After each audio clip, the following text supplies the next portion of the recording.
K9 howled non-stop. Outside the kid's tent, what was crawling around the campground. What happened that night will shock you. A father's worst nightmare became reality when his loyal dog refused to stop barking. The truth behind those howls will leave you speechless. If you're listening from anywhere around the world, drop a comment below and let me know where you're tuning in from. The story you're about to listen will change how you see man's best friend forever. Marcus Reynolds adjusted his ranger hat and checked his watch one more time. The Whispering Pines campground lay quiet under a blanket of stars, the kind of peaceful evening that made his job feel like a blessing rather than work. Families had settled into their tents hours ago, campfires reduced to glowing embers that painted the clearing in soft orange light. His 5-year-old son, Tommy, was already fast asleep in their small blue tent, exhausted from a day of exploring trails and collecting smooth river stones. Marcus smiled, remembering how the boy's eyes had widened when they'd spotted a family of deer earlier that afternoon. These weekend camping trips were precious, just him and Tommy, away from the noise of everyday life. "Just one more patrol, buddy," Marcus whispered toward the tent. Though he knew Tommy couldn't hear him, his German shepherd Rex padded silently beside him, ears alert but relaxed. The dog had been Marcus's partner for 3 years now, ever since transferring from military service to the Park Ranger Division. Rex was the kind of dog that could sense trouble from miles away. Yet tonight he seemed content, occasionally sniffing at interesting scents along the trail. The campground stretched across a natural clearing, surrounded by towering pines and ancient oaks. Families had claimed spots throughout the area. The Johnsons with their massive RV near the entrance, the Martinez family, with twin girls who had spent the day giggling by the creek, and several other groups scattered across designated camping spots. It was exactly the kind of peaceful scene Marcus had hoped for when he decided to bring Tommy along on his shift. Marcus's radio crackled softly. "Ranger Reynolds, all quiet on the North Trail. Everything good down there? All clear, dispatch. Finishing up the evening rounds now?" Marcus clipped the radio back to his belt and patted Rex's head. "What do you think, boy? Ready to call it a night?" Rex's tail wagged once, then stopped. His ears perked forward, rotating slightly like satellite dishes searching for a signal. Marcus noticed the change immediately. After years of working together, he could read Rex's body language like his own. "What is it, Rex?" The dog's nose twitched, sampling the night air. His shoulders tensed, and his tail went rigid. Marcus followed Rex's gaze toward the tree line beyond the camping area, but saw nothing unusual, just shadows dancing between the trunks as a gentle breeze moved through the branches. "Probably just a raccoon," Marcus murmured, but he kept his flashlight ready. Rex had never been wrong about sensing wildlife, and Marcus had learned to trust the dog's instincts completely. They continued their circuit around the campground. The Martinez twins' tent glowed softly from a battery-powered lantern inside, and Marcus could hear their mother reading a bedtime story in Spanish. The sound made him think of Tommy, probably dreaming about the adventure stories they had shared around their own campfire earlier. Everything seemed normal, perfect even. Rex stopped walking. The sudden halt made Marcus look down. Rex stood frozen, every muscle in his body coiled like a spring. His ears were pinned forward, and a low rumble started deep in his chest. Not quite a growl yet, but a warning. "Rex?" Marcus's voice carried a note of concern. In all their time together, he'd never seen the dog react quite like this. Rex was trained, disciplined. He didn't spook easily. The growling grew louder. Marcus swept his flashlight across the surrounding area. Tent zippers were closed, camping gear was secured, and the few remaining embers and fire pits cast their usual gentle glow. But Rex's stance told a different story. The dog was locked onto something, his gaze fixed on a point just beyond the tree line, where the forest grew thick and dark. "Easy, boy," Marcus whispered, his own pulse beginning to quicken. "What's got you spooked?" Rex took 3 careful steps forward, placing himself between Marcus and whatever had caught his attention. The hair along the dog's spine began to rise, creating a ridge of alertness that Marcus had only seen during their most intensive training exercises. Then Rex began to bark. Not the playful bark of a dog chasing squirrels, or even the alert bark he used to warn of approaching strangers. This was different, urgent, desperate, filled with an intensity that cut through the peaceful night like a blade. The sound echoed off the surrounding trees and seemed to bounce back from every direction. "Rex, quiet," Marcus commanded, but the dog ignored him completely. Rex continued barking, his voice growing more frantic with each passing second. The dog began pacing back and forth, but always returning to the same position, directly in front of Tommy's tent. Marcus's blood ran cold. Rex wasn't barking at the forest. He was guarding Tommy. Lights began flickering on in nearby tents. Zippers opened, and concerned voices drifted across the campground. "What's with that dog?" "It's 3 in the morning." "Someone control that animal."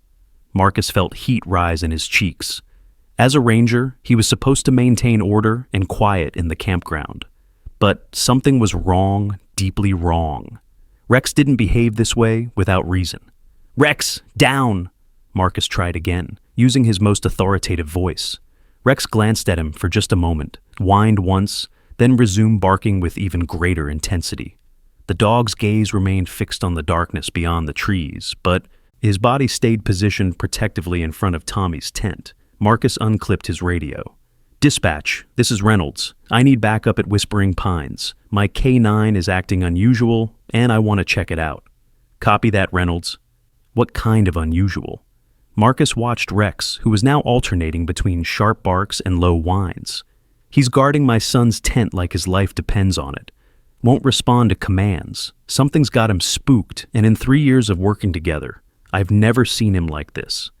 Unit 12 is about 20 minutes out. Can you maintain until then?" "Roger that." Marcus clipped the radio back and approached Rex slowly. "Talk to me, buddy. What is it? What do you see?" Rex momentarily stopped barking and looked directly at Marcus. In the dog's eyes, Marcus saw something he'd never seen before: genuine fear. Not the healthy caution Rex showed around wild animals or unfamiliar people, but real bone-deep fear. The silence lasted only seconds before Rex threw back his head and howled. The sound was primal, ancient, carrying across the campground and into the forest beyond. It was the kind of howl that spoke of danger, of territory, of protection at any cost. More tent zippers opened. Frustrated campers began emerging, their faces tight with annoyance. "Hey, Ranger!" called a man from a nearby RV. "Can you control your dog? Some of us have kids trying to sleep." "I'm sorry," Marcus called back, though his attention remained focused on Rex. "Just give me a few minutes to figure out what's wrong." But Marcus was beginning to suspect that nothing was wrong with Rex at all. Something was wrong with the night itself. He pulled out his flashlight and approached the tree line where Rex continued to stare. The beam cut through the darkness, illuminating tree trunks and scattered undergrowth, but nothing that would explain Rex's behavior. Marcus took several steps into the forest, scanning carefully. Behind him, Rex's barking grew more desperate. When Marcus turned back, he saw the dog had positioned himself even closer to Tommy's tent, as if trying to create a physical barrier between the tent and the forest. That's when Marcus heard it, a soft rustling in the undergrowth, too deliberate to be wind. He froze, listening carefully.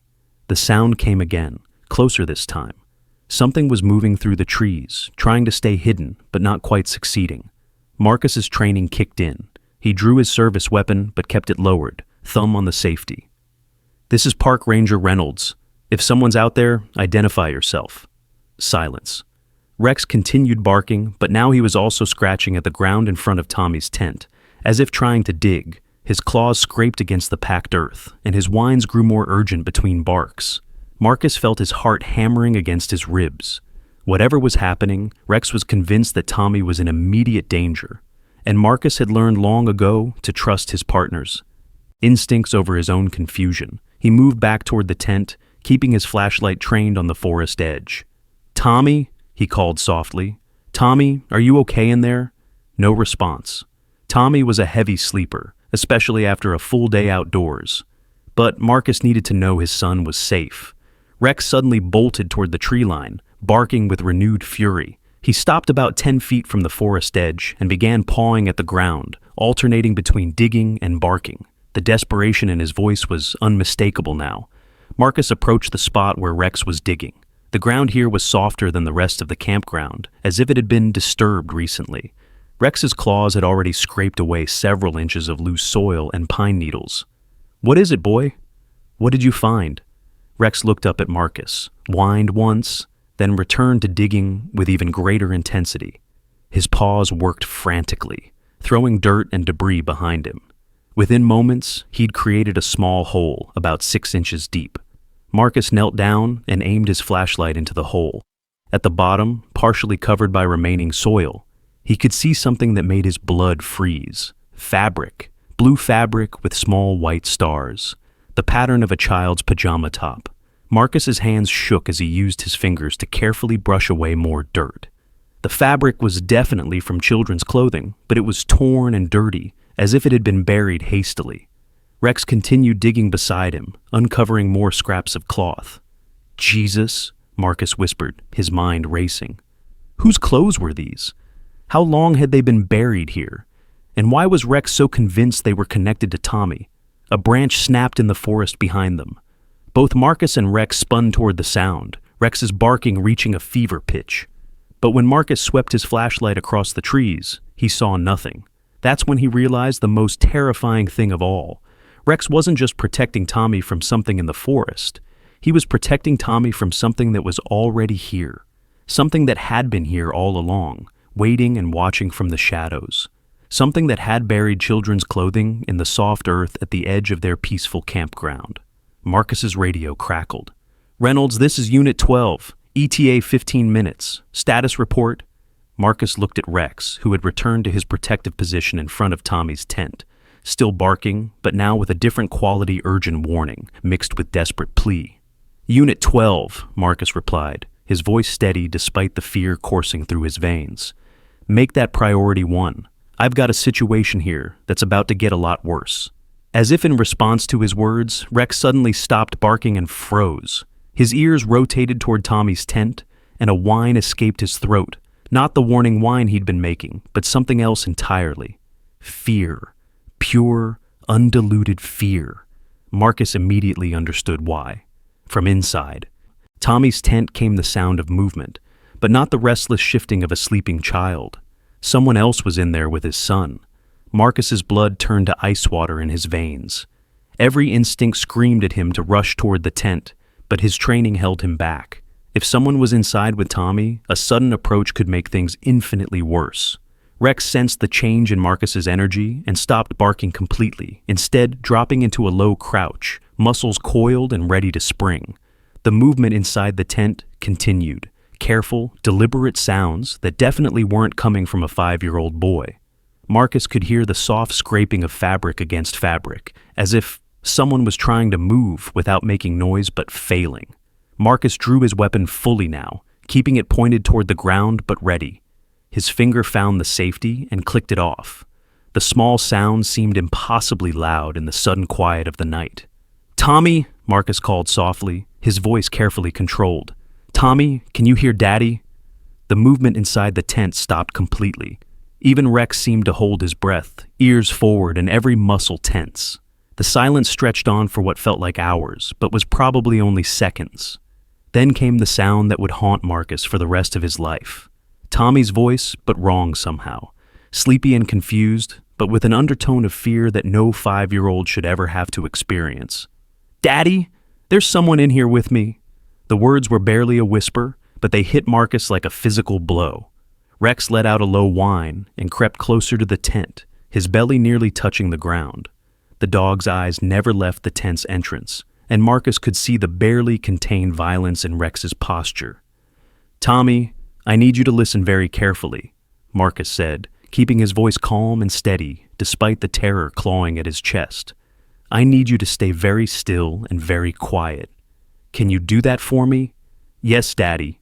Tommy's voice was getting smaller, more frightened. "But Daddy, he's touching my arm. I don't like it." Marcus's vision went red around the edges. Every protective instinct he'd ever felt as a father crystallized into pure, focused rage. But he forced himself to think tactically. One wrong move could cost Tommy everything. "Tommy, I'm going to count to 3. When I say 3, I want you to roll toward the back of the tent as fast as you can. Can you do that?" "I'm scared, Daddy." "I know, buddy, but Rex and I are right here. We're not going anywhere." Marcus positioned himself at an angle where he could see both the tent entrance and have a clear field of fire if needed. Rex had moved to the opposite side, creating a pincer formation without any signal from Marcus. 3 years of partnership had created an almost telepathic understanding between them. "One," Marcus called out, his voice carrying just enough volume to be heard clearly. The movement inside the tent resumed, more urgent now. Whoever was in there knew their time was up. "Two!" Marcus could hear Tommy's breathing becoming rapid and panicked. Rex's muscles bunched, ready to explode into action. "Three!" Several things happened at once. Tommy rolled toward the back of the tent, just as Marcus had instructed. The tent's front zipper flew open, and a figure in dark clothing burst out, not through the entrance, but by slashing through the tent wall with what looked like a hunting knife. Rex launched himself forward with a snarl that seemed to come from the depths of hell itself. The figure tried to dodge, but 70 pounds of furious German shepherd caught him center mass, driving him to the ground. The knife went flying, disappearing into the darkness. "Stay down!" Marcus shouted, his weapon now trained on the struggling figures. "Rex, hold!" Rex had the intruder pinned, his jaws locked around the man's shoulder. But at Marcus's command, he maintained his grip without increasing the pressure. The man beneath him was middle-aged, wearing dark camping clothes, his face partially obscured by a ski mask. "Tommy, are you hurt?" Marcus called out, not taking his eyes off the intruder. "I'm okay, Daddy, but I can't get out. The tent is all torn up." Marcus could hear Tommy crying now, and it took every ounce of self-control not to let Rex finish what he'd started. Instead, he used his radio with his free hand. "Unit 12, this is Reynolds. I need immediate backup and medical at Whispering Pines. I have a suspect in custody for attempted child abduction. Child appears unharmed, but needs medical evaluation. Copy that, Reynolds." ETA, 8 minutes. The intruder had stopped struggling and lay still beneath Rex, though Marcus could see his chest rising and falling rapidly. Blood was seeping through his jacket where Rex's teeth had found their mark, but the dog had been trained for restraint, not killing. "Tommy, I'm going to cut you out of the tent, okay? Just stay where you are for another minute." Marcus pulled out his utility knife and carefully cut a larger opening in the back of the tent. Tommy crawled out immediately, launching himself into his father's arms. The boy was shaking, but seemed physically unharmed. Marcus held him tightly with one arm, while keeping his weapon trained on the intruder with the other. "It's okay, buddy. You're safe now. Rex saved you." Tommy buried his face against Marcus's neck. How did Rex know? How did he know the bad man was there? Marcus looked at Rex, who was still maintaining his perfect hold on the intruder. The dog's eyes met his, and Marcus saw something there that made him think Rex's instincts had been working overtime tonight. "Dogs know things we don't, Tommy. Rex has been protecting you all night." Other campers were beginning to emerge from their tents, drawn by the commotion. Marcus could see flashlights bobbing in the darkness as people tried to understand what was happening. "Everyone stay back!" Marcus called out. "This is a police matter. Please return to your tents until backup arrives." The intruder finally spoke, his voice muffled by the ski mask and Rex's weight. "You don't understand. There are others. This was just the beginning." Marcus felt Tommy tense in his arms. "What others?" "The children. The ones who've been taken. Your boy was supposed to be next, but that damn dog—" The man's voice trailed off into what might have been laughter or sobbing. Marcus's blood chilled. "Rex, maintain." He looked down at the intruder. "What children?" "What are you talking about? Check the woods. Check where your dog was digging. We've been here longer than you think." Marcus remembered the buried clothing Rex had uncovered. His mind raced, connecting dots he didn't want to connect. "How many?" "Enough." The man's voice was getting weaker, whether from blood loss or something else, Marcus couldn't tell. "Enough to make what we do sustainable." The word sustainable hit Marcus like a physical blow. This wasn't a crime of opportunity. This was organized, planned, ongoing. Sirens began wailing in the distance, growing louder as they approached the campground. But Marcus knew the immediate danger was far from over. If this man was telling the truth, there were others involved, and possibly other children in immediate danger. "Rex, easy." Marcus gave the command that would allow Rex to maintain his hold, but be ready to move if needed.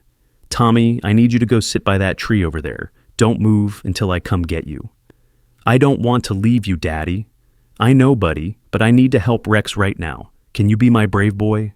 Tommy nodded and moved to the designated spot, keeping his eyes on his father and Rex. Marcus could see the boy was still shaking, but he was holding himself together with the resilience that children somehow manage to find in crisis situations. The first patrol car arrived, its red and blue lights painting the campground in alternating colors. Officer Sarah Chen emerged from the vehicle, her weapon drawn but lowered. "Marcus, what's the situation?" "Intruder was in my son's tent. Rex caught him trying to escape. He's claiming there are others involved and possibly more victims." Marcus nodded toward the spot where Rex had been digging earlier. Rex uncovered what looks like children's clothing buried over there. Sarah's expression darkened. She spoke into her radio, calling for additional units and a forensics team. "Is Tommy hurt?" "Physically, he seems okay. But Sarah? This guy is talking like there's an entire operation here, like they've been taking kids for a while." The intruder struggled weakly under Rex's weight. "You're too late anyway. The others will be gone by morning. You'll never find them." Sarah approached carefully. "Rex, can you ease up so we can get this guy secured?" Marcus looked at Rex, who was still locked onto the intruder, but watching Marcus for direction. "Rex, release." Rex immediately let go and stepped back, but remained in an attack-ready position. His fur was still standing on end, and his eyes never left the intruder. Sarah moved in with handcuffs, but as she approached, the intruder suddenly convulsed. His body went rigid, then began shaking violently. "Medical! I need medical now!" Sarah shouted into her radio. Marcus watched in horror as foam appeared at the corners of the man's mouth. "Poison," he realized. "He's taken something." Within seconds, the convulsions stopped and the intruder went completely still. Sarah checked for a pulse, then looked up at Marcus with grim eyes. "He's gone!" Marcus felt the world tilt slightly. Their only direct link to whatever operation was happening here had just died right in front of them. But worse than that, his final words suggested that other children were still in danger, and now they had no way to find them. "Daddy?" Tommy's small voice cut through the chaos. "Is the bad man gone?"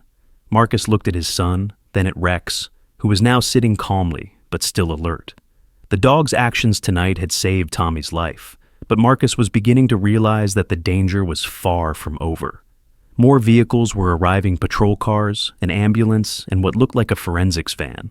The quiet campground was transforming into a crime scene, and Marcus knew that by morning, this place would be crawling with investigators. But as he watched the organized response beginning to unfold, one thought kept echoing in his mind. The intruder had said the others would be gone by morning. If there really were other children involved, every minute of delay could be costing lives. Rex suddenly stood up and walked over to the spot where he'd been digging earlier. He began sniffing the ground again, his tail rigid with concentration. Then he looked back at Marcus and whined once. Not the desperate whine of fear from earlier, but something else. A request, maybe even a command. Rex wanted to keep searching. Marcus realized that while the human investigation was just beginning, Rex's work was far from finished. The dog had already proven tonight that his instincts were better than any human intuition. If Rex thought there was more to find, then there probably was. The question was, how much more? And how much time did they have to find it? What do you think Rex sensed that night that humans couldn't? Drop your theories in the comments below. Detective Lisa Park arrived at the scene just as the forensics team finished photographing the deceased intruder. She'd been pulled from her bed at 4 a.m., with news that would keep her awake for weeks to come. A possible child abduction ring operating in what should have been one of the safest places in the county. "Marcus?" she called out as she approached. Lisa had worked with Marcus on several cases over the past 2 years, and she knew his reputation for thoroughness. If he said something was wrong, it was worth taking seriously. "Walk me through what happened." Marcus quickly recounted the evening's events while Tommy sat nearby, wrapped in a blanket provided by the paramedics. Rex remained close to both of them, but his attention kept drifting back to the burial site he'd discovered. "So your dog found buried clothing, then somehow knew there was an intruder in Tommy's tent." Lisa's voice carried a note of incredulity. "That's some serious canine intuition." "Rex doesn't work on intuition," Marcus replied firmly. "He's trained to detect specific scents, to recognize patterns that humans miss. If he was acting like that, there was a concrete reason. Lisa nodded, making notes in her tablet. The deceased had no ID on him, but we found this. She held up a small electronic device, about the size of a key fob. It's some kind of two-way radio, military grade. Definitely not something you pick up at the local electronics store. Marcus studied the device. That supports what he said about others being involved. Yeah, but it also means they probably know he's been compromised. If they're smart, they're already relocating. Lisa looked toward the forest where the forensics team was now excavating the site Rex had found. We need to move fast. As if responding to her words, one of the forensics investigators called out from the dig site. Detective Park, you need to see this. Lisa and Marcus walked over, leaving Tommy with Officer Chen. Rex followed, his nose working constantly as they approached the partially excavated hole. What they saw made Lisa's stomach clench. The hole was much deeper than they had initially thought, and it contained more than just clothing. There were personal items, a small backpack, a pair of children's sneakers, and most disturbing of all, what appeared to be a child's stuffed animal, muddy and torn. How deep does this go? Lisa asked the lead investigator. At least 4 feet, maybe more. But that's not the worst part. The investigator pointed to a section of disturbed earth about 10 feet away. Your dog has been leading us to other sites. We've found similar burial spots in 3 different locations around the campground perimeter. Marcus felt his legs weaken. Multiple sites? It gets worse, the investigator continued. Based on the decomposition of the organic materials and the settling of the soil, these sites were created over a period of months, maybe even years. This isn't a recent operation. Rex suddenly bolted toward the tree line, barking with the same intensity he'd shown earlier. But this time, his barking had a different quality. Not the protective warning from before, but something more urgent, more directed. Rex, heel! Marcus called, but the dog ignored him completely.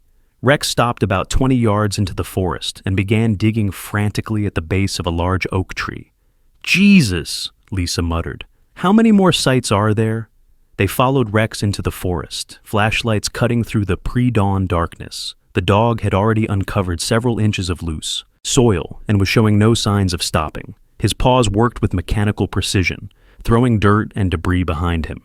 Rex, easy, Marcus said, kneeling beside his partner. Let the forensics team take over. But when the investigators began their careful excavation at Rex's site, what they found made everyone step back in horror. This wasn't just clothing and personal items. Partially visible in the disturbed earth was something that looked unmistakably like human bone. We need the coroner out here, Lisa said into her radio, her voice tight. And I want the entire campground treated as a crime scene. Nobody in or out until we've processed everything. Marcus pulled Tommy closer, grateful that the boy couldn't see what they'd uncovered from where he was sitting with Officer Chen. But the implications were clear. Children hadn't just been taken from this area. Some of them had never left. How long has this been going on? Marcus asked, though he wasn't sure he wanted to know the answer. Too long, Lisa replied grimly. She looked at Rex, who was now sitting calmly beside the excavation site, his job done. Your dog just broke open what might be the biggest child abduction case this state has ever seen.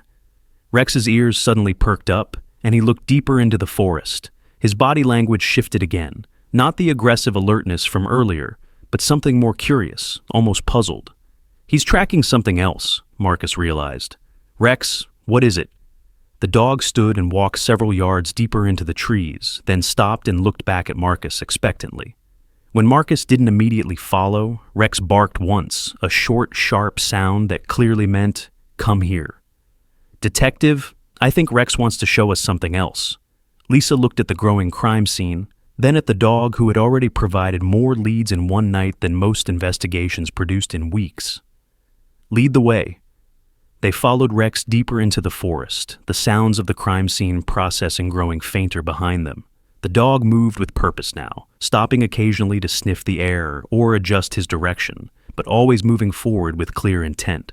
After about 10 minutes of walking, Rex stopped at the edge of what appeared to be a small clearing. In the center of the clearing was a structure that made Marcus's blood run cold, a camouflage shelter built low to the ground and designed to blend perfectly with the surrounding forest. That's military construction, Marcus whispered. Whoever built that had serious training. Lisa drew her weapon and spoke quietly into her radio, calling for backup at their location. But as they approached the shelter, it became clear that it was empty. Recently abandoned based on the still warm ashes in a small fire pit, but definitely empty. Inside the shelter, they found evidence that confirmed their worst fears. Maps of the campground with specific tent sites marked. Surveillance equipment pointed toward the camping areas, and most chilling of all, a detailed logbook documenting the movements and patterns of families who had stayed at Whispering Pines over the past several months. "They've been watching," Lisa said, flipping through the logbook, studying families, learning their routines, identifying targets. She stopped at an entry that made her stomach lurch. "Marcus, look at this." The entry was dated 3 days ago. Reynolds family, Ranger Marcus with son Tommy, age 5. Father works alone on evening patrols. Child sleeps heavily, confirmed by observation. Optimal extraction window, 2 to 4 a.m., when father conducting perimeter check. Marcus stared at the entry, feeling violated in a way he'd never experienced before. They've been planning to take Tommy for days. And they would have succeeded if not for Rex, Lisa added. She continued reading. There are entries here going back months, dozens of families, detailed observations, extraction plans. Her voice grew quieter as she read further. Jesus, Marcus. Some of these entries are marked completed. Rex had been sniffing around the perimeter of the shelter, but now he was focused on something behind the structure. He whined softly, the sound filled with what Marcus could only describe as sadness. They followed Rex to the back of the shelter, where they found something that would haunt them both for years to come.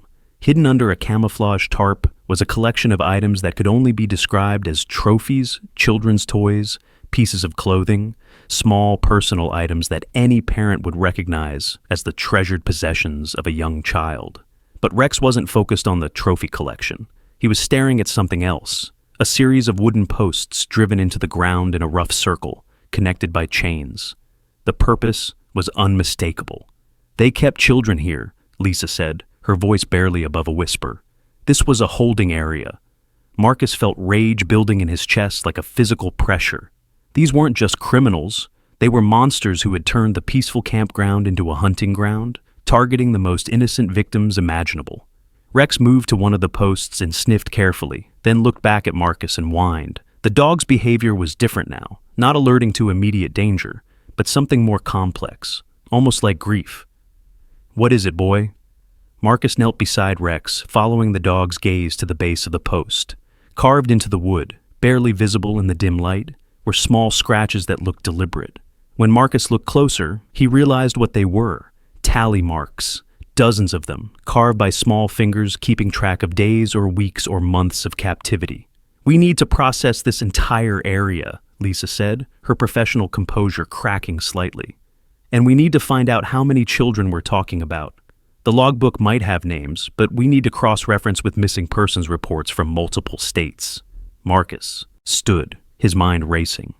"Lisa, the intruder said the others would be gone by morning. If this operation is as big as it looks, they're not just going to disappear. They'll relocate, find another hunting ground. Unless we can track them first." Lisa looked at Rex, who was now sitting calmly, but remained alert. "Your dog has been right about everything so far. Does he have any more tricks up his sleeve?"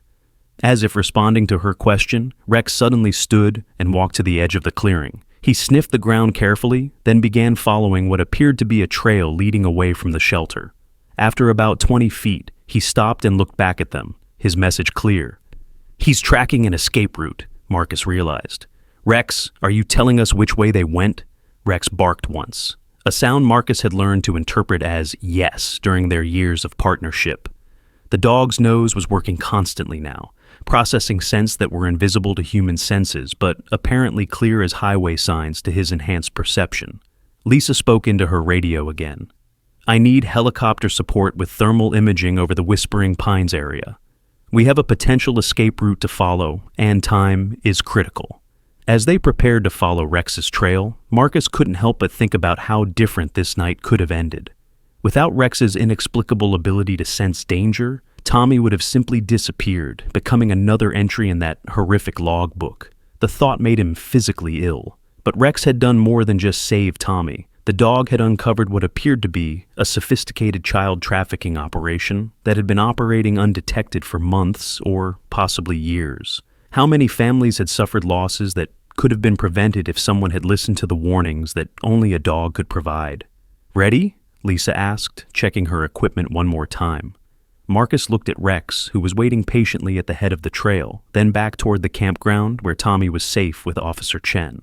Every instinct told him to stay with his son, but his training and his responsibility as a law enforcement officer demanded that he follow this lead while it was still fresh. "Tommy will be safe with Chen and the other officers," Lisa said, reading his conflict. "But if we don't follow this trail now, we might lose the chance to save other children who are still out there." Marcus nodded grimly. She was right, and he knew it. Rex had already proven that his instincts were better than any human tracking system. If the dog thought the trail was worth following, then it probably was. They began walking deeper into the forest, following Rex as he led them away from the campground and toward whatever horrors still waited to be discovered in the darkness ahead. The trail Rex was following seemed to lead toward the old logging roads that crisscrossed the forest, perfect for vehicles that needed to move quickly and quietly, without using main highways. If the traffickers had escaped by vehicle, Rex might be leading them to tire tracks, license plate numbers, or other evidence that could break the case wide open.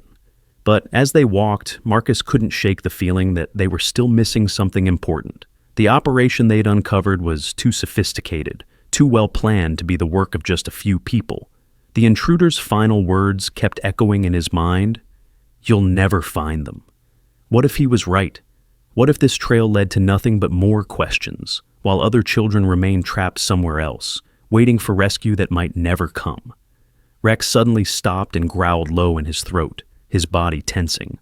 Whatever they were tracking, they were getting close. How many more children do you think are still missing? What would you do if you were in Marcus's position right now? Rex's growl deepened as they approached what appeared to be an abandoned logging road. The dog's body language had shifted into full alert mode, ears forward, muscles coiled, every sense focused on something ahead that Marcus and Lisa couldn't yet perceive. Through the trees, they could make out the faint outline of tire tracks in the muddy road surface. "Recent tracks," Lisa whispered, kneeling to examine the impressions. "Heavy vehicle, probably a van or truck. These were made within the last few hours." Marcus checked his watch. It was nearly 5 a.m., and the first hints of dawn were beginning to filter through the forest canopy.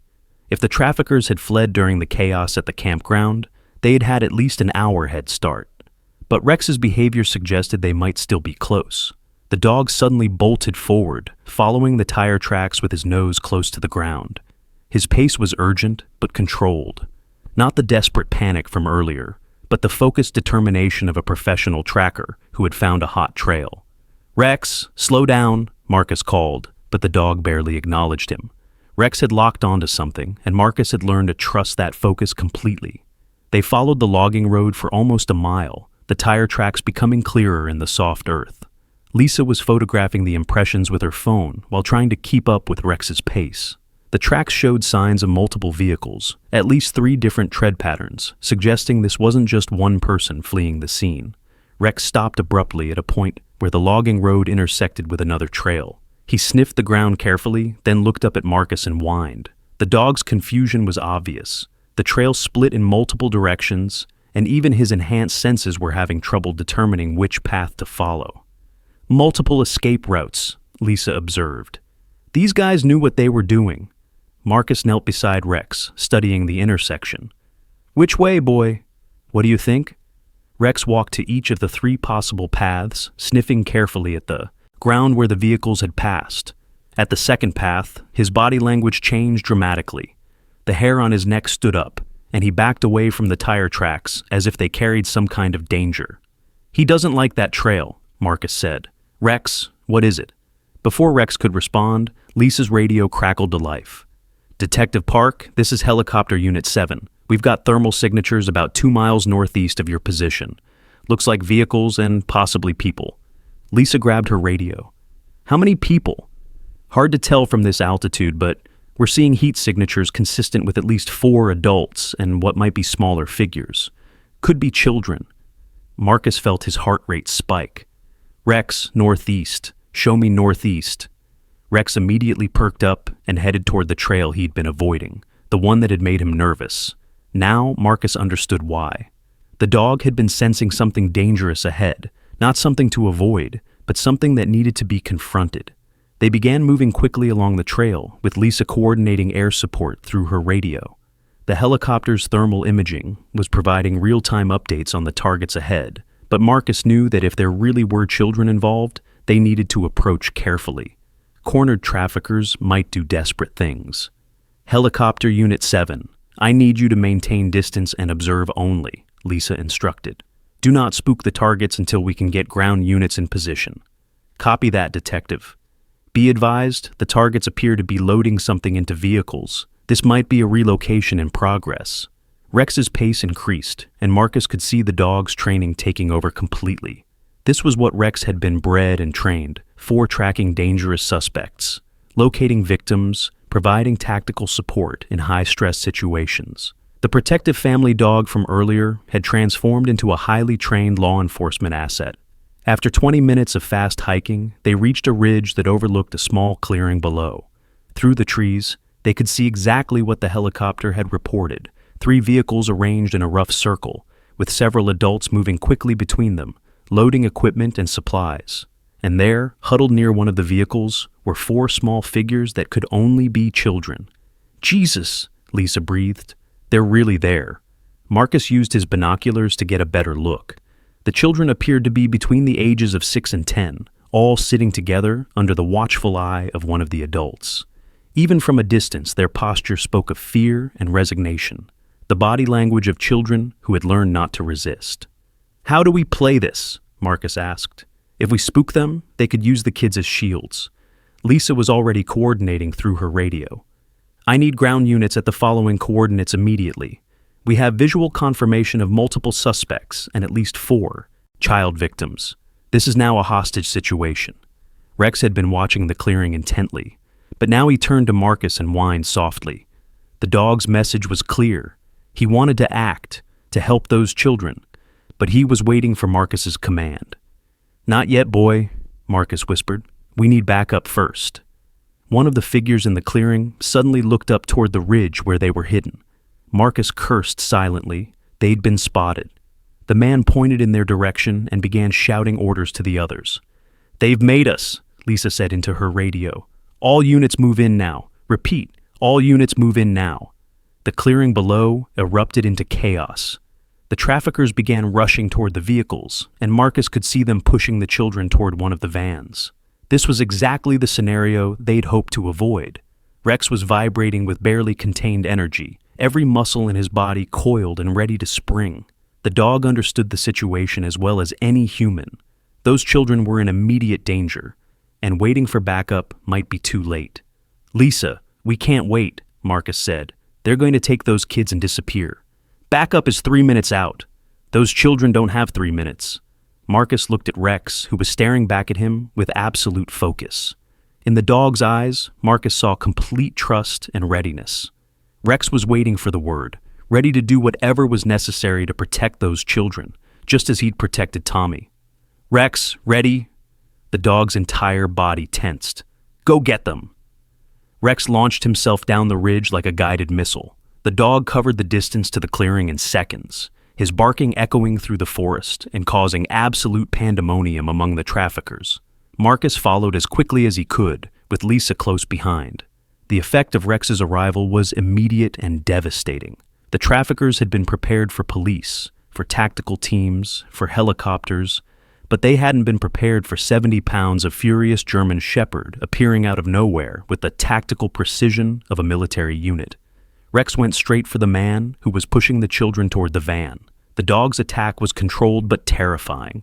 He latched onto the man's arm, bringing him down and pinning him to the ground while the children scattered away from the vehicles. The other traffickers tried to regroup, but Rex's presence had disrupted their entire operation. One of them raised what looked like a pistol, but before he could fire, the dog released his first target and launched himself at the gunman, knocking him backward and sending the weapon flying.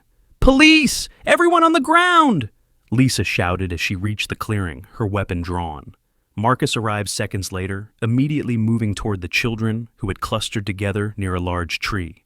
"It's okay," he called to them. "We're here to help. You're safe now." The oldest child, a girl who couldn't have been more than 10, looked at him with eyes that had seen far too much. "Are you really police?" she asked in a small voice. "Yes, sweetheart. I'm a park ranger, and this is Detective Park. That's my partner Rex, who scared the bad guys away." Rex had moved to a protective position between the children and the remaining traffickers, who were now either subdued or fleeing into the forest. The dog's tactics had been perfect: disable the immediate threats, scatter the opposition, protect the victims. "Is Rex a good dog?" asked a younger boy, maybe 7 years old. "Rex is the best dog in the world," Marcus replied, feeling emotion thick in his throat. "He's been looking for you all night." Sirens were wailing in the distance, growing closer. Lisa was coordinating the arrest of the traffickers they had managed to capture, while other units pursued those who had fled into the forest. But Marcus's attention was focused entirely on the children. "How long have you been with these people?" he asked gently. "Forever," the oldest girl replied. "They took us from different places. They said nobody was looking for us anymore." Marcus felt rage building in his chest again, but he forced himself to stay calm for the children's sake. "Well, they were wrong. People have been looking for you. Your family's never stopped looking." "My mom?" asked a small voice. One of the younger children, a boy with dark hair and scared eyes, was looking at Marcus with desperate hope. "Yes, your mom. All of your moms and dads. We're going to take you home." Rex approached the children carefully, his earlier aggression completely gone. He moved slowly, allowing them to see that he was friendly, that he was there to protect them rather than frighten them. The oldest girl reached out tentatively and touched Rex's head. "He's soft," she said, with the first smile Marcus had seen from any of them. "Rex likes kids," Marcus explained. "He has a little boy at home named Tommy, who's about your age. Rex saved Tommy tonight, too." The sound of helicopters overhead and approaching vehicles filled the air as the full law enforcement response arrived at the scene. Paramedics, social workers, FBI agents, and crime scene investigators would soon transform the clearing into a coordinated rescue operation. But for Marcus, the most important moment was watching Rex sit calmly among the rescued children, allowing them to pet him and find comfort in his presence. The same dog who had been a fierce warrior minutes earlier was now providing gentle therapy to traumatized kids who needed to remember that not all adults were dangerous, that some people and some dogs could be trusted. Lisa approached Marcus as the scene continued to develop around them. "The two we captured are talking. Apparently this operation spans multiple states, and there are more sites like the one at the campground. Rex might have just broken open the biggest trafficking ring the FBI has seen in years." Marcus looked at his partner, who was now lying, calmly while the children used him as a pillow. "He's not just a good dog, Lisa. He's a miracle." "Speaking of miracles," Lisa said, "we found something else in one of the vehicles." She held up a notebook similar to the logbook from the shelter, but this one was different. "This contains records of completed transactions. Sales records, Marcus. These people weren't just trafficking children, they were selling them." The implications hit Marcus like a physical blow. The children sitting with Rex represented just a small fraction of the victims. The notebook Lisa was holding contained evidence of crimes that spanned years and multiple states, involving dozens or possibly hundreds of children. "How many?" he asked, though he wasn't sure he wanted to know the answer.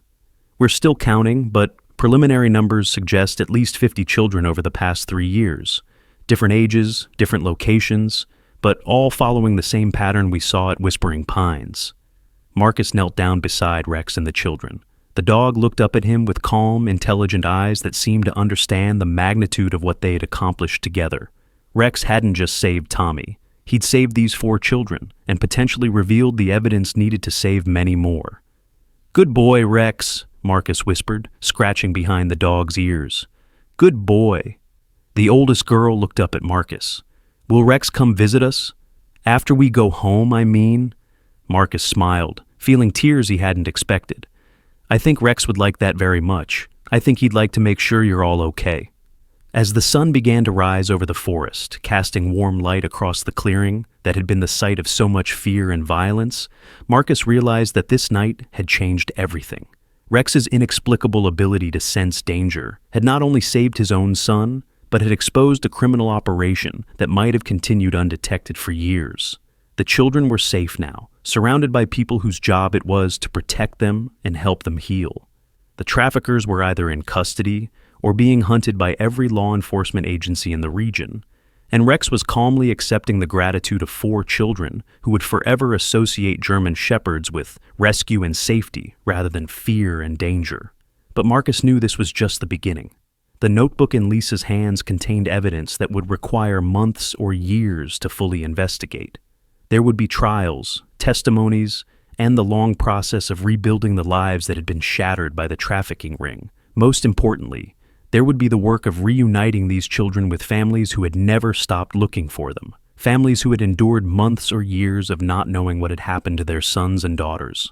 Rex stood up and walked over to Marcus, sitting beside him with the calm dignity that had characterized the dog throughout the entire night. The children followed, clustering around both, Marcus and Rex, as if they were afraid to let their rescuers out of sight. "You're heroes," the oldest girl said simply. "Both of you." Marcus looked at Rex, who was calmly surveying the scene around them. The law enforcement officers, the medical personnel, the crime scene investigators all working to process what they had uncovered. The dog showed no signs of stress or fatigue, just alert readiness to continue helping wherever he was needed. "Yeah," Marcus agreed, putting his arm around Rex's shoulders. "I guess we are. If you were one of those rescued children, what would you want to say to Rex right now? Share your thoughts below."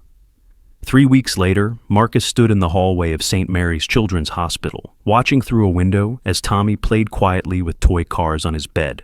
The physical wounds from that night had healed quickly. Tommy had never actually been hurt, but the emotional scars were proving more stubborn. Tommy hadn't spoken a complete sentence since the night at the campground. He would nod, shake his head, whisper single words when absolutely necessary. But the chattering, curious 5-year-old who had been so excited about their camping trip seemed to have retreated somewhere deep inside himself. "He's still processing the trauma," Dr. Sarah Martinez, the child psychologist, explained as she joined Marcus in the hallway. "What Tommy experienced, having a stranger in his most private safe space, that's a profound violation for a child. The fact that he wasn't physically harmed is wonderful, but the psychological impact can be just as significant." Marcus nodded, though every fiber of his being wanted to reject what he was hearing. Tommy was supposed to be resilient. Kids were supposed to bounce back from things like this. The fact that his son was still struggling felt like a personal failure. "What can I do?" Marcus asked. "I feel like I'm losing him." "Be patient. Keep providing consistency and safety. And keep Rex close." Tommy's attachment to the dog has actually increased since the incident. Rex represents security to him now. As if summoned by their conversation, Rex appeared at the end of the hallway, his claws clicking softly on the polished floor. The dog had been spending more time at the hospital than at home, somehow understanding that both Tommy and the other rescued children needed his presence. Rex walked directly to Tommy's room and scratched softly at the door. Through the window, Marcus watched his son's face light up, the first genuine expression of joy he'd seen in weeks. "Rex!" Tommy's voice was still quiet, but it was the first time he'd called the dog's name since that night. "Come here, boy." Rex entered the room and immediately went to Tommy's bedside, resting his chin on the bed so Tommy could pet him. The transformation in his son was immediate. Tommy's shoulders relaxed, his breathing became less shallow, and for the first time in weeks, he looked like a normal 5-year-old again. "See, Doctor," Martinez said softly. "Rex is providing something we humans can't: unconditional acceptance without questions or expectations. Dogs don't ask children to talk about their feelings or explain what happened. They just offer comfort." Marcus watched the interaction between his son and his partner, feeling a mixture of gratitude and something he couldn't quite name. Rex had saved Tommy's life, but now the dog was working to heal Tommy's spirit as well. "How are the other children doing?" Marcus asked. "Better than expected, actually. The 4 who were rescued that morning have all asked to see Rex multiple times. There's something about his presence that helps them feel safe enough to begin processing what happened to them." Dr. Martinez was right. Over the past 3 weeks, Rex had become an unofficial therapy dog for all the rescued children. The hospital had made special arrangements to allow Rex extended visitation rights, and the dog seemed to understand the importance of his role. He would spend hours lying quietly beside hospital beds, allowing traumatized children to find comfort in his presence. Marcus entered Tommy's room, and Rex immediately came over to greet him with a gentle wag of his tail. The dog's demeanor in the hospital was completely different from his working behavior, calm, patient, almost meditative in his approach to providing comfort. "Hey, buddy," Marcus said, sitting on the edge of Tommy's bed. "How are you feeling today?" Tommy looked at Rex, then back at his father. "Rex saved me," he said quietly. "And he saved the other kids too." It was the longest sentence Tommy had spoken since the incident, and Marcus felt his throat tighten with emotion. Yes, he did. Rex is a very special dog. "The bad man was going to take me away," Tommy continued, his voice barely above a whisper. But Rex wouldn't let him. Marcus reached out and took Tommy's small hand in his own. "Rex will never let anyone hurt you, and neither will I." Tommy nodded solemnly, then looked at Rex with an expression of absolute trust. "Rex, can you stay with me today?" Rex responded by jumping carefully onto the hospital bed and curling up beside Tommy, who immediately snuggled against the dog's warm fur. Within minutes, Tommy was asleep, the first time he'd napped without nightmares since the rescue. Dr. Martinez appeared in the doorway and smiled at the scene. This is exactly what he needs. Rex is helping Tommy reclaim his sense of safety. Marcus's phone buzzed with a text message from Detective Park. "Courthouse in 1 hour.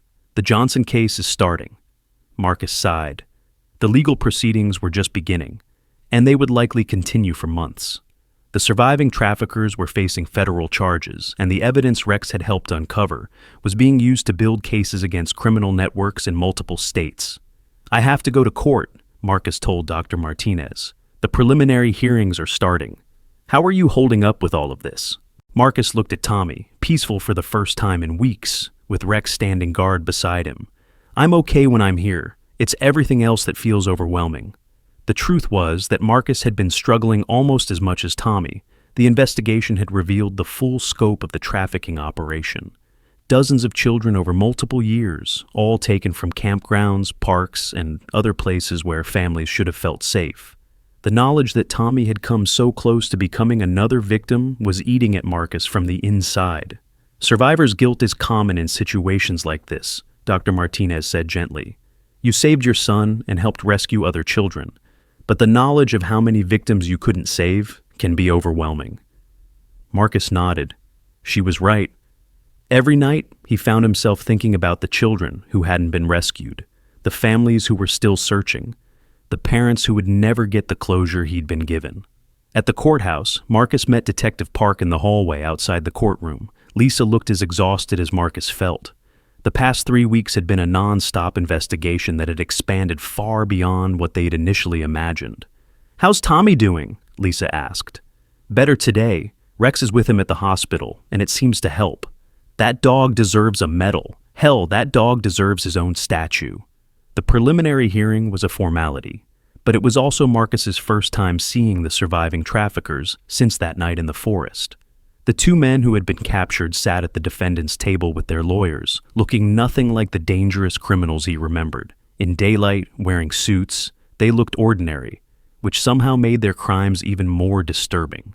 The prosecutor, Assistant District Attorney Jennifer Cole, presented the evidence that had been gathered during the investigation. The buried clothing, the surveillance equipment, the detailed logs of potential victims, the testimony of the rescued children. It painted a picture of a sophisticated operation that had been targeting families for years. "Your Honor," Ada Cole said, "the evidence shows a pattern of predatory behavior that spans multiple states and involves dozens of victims. The defendants operated a sophisticated trafficking network that specifically targeted young children from families visiting public recreation areas." The defense attorneys argued for reduced bail, claiming their clients were not flight risks. But Marcus knew better. These men had operated in the shadows for years, evading detection through careful planning and ruthless execution. If they were released, they would disappear completely. The judge seemed to understand this as well. Bail is denied, the defendants will remain in custody pending trial. After the hearing, Marcus met with ADA Cole to discuss his testimony for the upcoming trial. The prosecutor was thorough, asking detailed questions about Rex's behavior that night and the sequence of events that led to the discovery of the trafficking operation. "Your dog's actions are going to be crucial to our case," Cole explained. "Rex's ability to detect the buried evidence and track the suspects provides a narrative thread that ties all the physical evidence together." Marcus nodded, though part of him wished Rex could somehow be spared from having to relive that night through legal proceedings. The dog had done enough. He'd saved lives and exposed criminals. Now Rex was being asked to be a witness as well. "Will Rex have to appear in court?" Marcus asked. "Probably not. Your testimony about his behavior should be sufficient. But we want to be prepared for any contingency." On the drive back to the hospital, Marcus found himself thinking about the strange turns his life had taken. 3 weeks ago, he'd been a park ranger focused on protecting natural resources and ensuring visitor safety. Now, he was a key witness in a federal trafficking case. His son was receiving trauma therapy, and his canine partner had become a local celebrity. Local news stations had picked up the story, and Rex's role in the rescue had captured public attention. Marcus had been fielding interview requests from reporters who wanted to tell the story of the heroic dog who had saved multiple children. So far, he'd declined most of them. Tommy wasn't ready for that kind of attention, and Marcus wasn't sure he was either. But there had been one development that Marcus found meaningful. The parents of the rescued children had started a fund to support K9 training programs in memory of their children's ordeal. They wanted to ensure that other dogs like Rex would be available to protect children in the future. When Marcus arrived back at the hospital, he found a scene that made his heart swell with something approaching joy. Tommy was sitting up in bed, talking quietly to one of the other rescued children, a girl named Emma who was about 8 years old. Rex was lying across both beds, somehow managing to provide comfort to both children simultaneously. "And then Rex jumped right at the bad man," Tommy was saying, his voice stronger than Marcus had heard it in weeks. "He was so brave." Emma nodded solemnly. "Rex saved all of us. My mom says Rex is an angel dog." Marcus stood in the doorway, not wanting to interrupt this precious moment of connection between two children who had shared an unimaginable experience. This was what healing looked like. Not the absence of trauma, but the ability to transform that trauma into something meaningful. Dr. Martinez appeared beside Marcus. "This is remarkable progress. Both children are processing their experience through storytelling, and they're finding strength in Rex's courage." "Will they be okay?" Marcus asked. "Really okay, I mean. They're going to carry this experience with them forever, but with proper support and continued therapy, they can learn to integrate it into their lives in healthy ways. The fact that their story has a hero, that they were rescued by someone who cared about them, that's enormously helpful for their recovery." Marcus watched Rex, who was calmly accepting the attention of both children, while somehow managing to monitor the hospital room for any signs of threat. The dog's ability to balance multiple roles, protector, comforter, therapist, friend, seemed almost supernatural. "Emma's being released tomorrow," Dr. Martinez continued. "She's going home to her family in Ohio. Tommy could probably go home too if you think he's ready." Marcus looked at his son, who was now showing Emma some of his toy cars, while Rex watched approvingly. Tommy seemed more like himself than he had since the incident, still quieter than before, still more cautious, but definitely on the path to recovery. "I think he's ready," Marcus said. "We're all ready."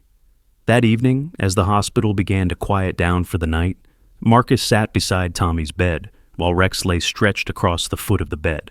Tommy was fighting sleep, clearly not wanting this day of progress to end. "Daddy," Tommy said quietly, "when we go home, can Rex sleep in my room?" Marcus smiled. "I think Rex would like that very much." "And Daddy, can we go camping again sometime?"